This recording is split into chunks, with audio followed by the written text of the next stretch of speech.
Magandang hapon mga ka-happy hour. Narito ang mga balita para sa MBC TV Network News Update 2 PM edition.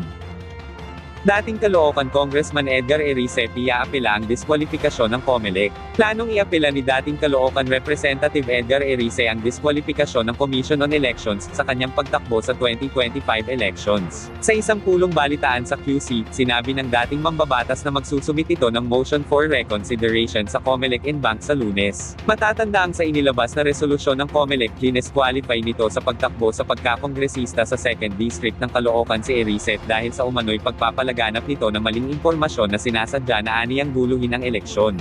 Ang mga eleksyon, ano yung dinidisturb ko? Election will be on May 2025. Actually, wala pang information campaign ang COMELEC on how these machines will work.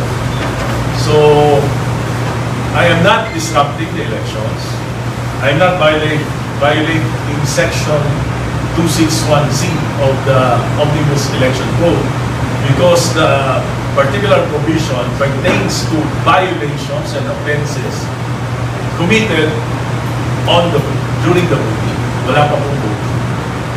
Giit naman ni Erice, hindi nito nilabag ang Omnibus Election Code, partikular ang Section 261 dahil sa Mayo pa naman ang eleksyon.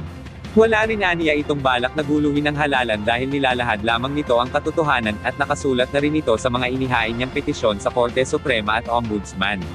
Pero, hindi naman naaniya nito ikinagulat ang diskwalifikasyon dahil sa galit sa kanya ng commissioners sa COMELEC.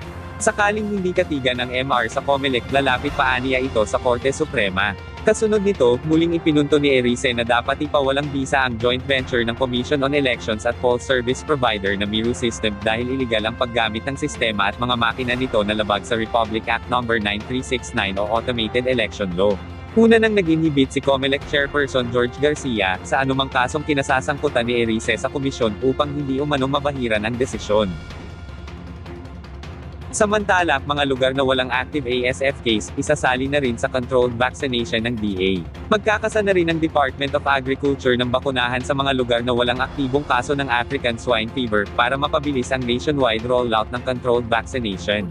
Sa bisa ito ng Administrative Order No. 13 kung saan tuturukan na rin ang mga red zone o lugar na 40 araw nang walang naitatalang ASF at pink zones na walang ASF ngunit katabi ng lugar na infected ng sakit. Ayon sa DA, partikular na tuturukan dito ang mga grower na baboy na 4 na linggo ang gulang pataas at may maayos na kalusugan. Layo nitong mahikayat ang mas maraming farm na lumahok sa controlled vaccination program ng gobyerno. Mahalaga ito para agarang matukoy ang vaccine efficacy at sa proseso ng pag-aproba ng commercialization ng bakuna. Bukod dito, padadaliin din ang requirements para sa mga farm na nais sumali sa vaccination program. At yan ang mga balita para sa MBC TV Network News Update 2 PM edition. Abangan ang mga susunod na balitaan mamaya para sa 3 PM edition.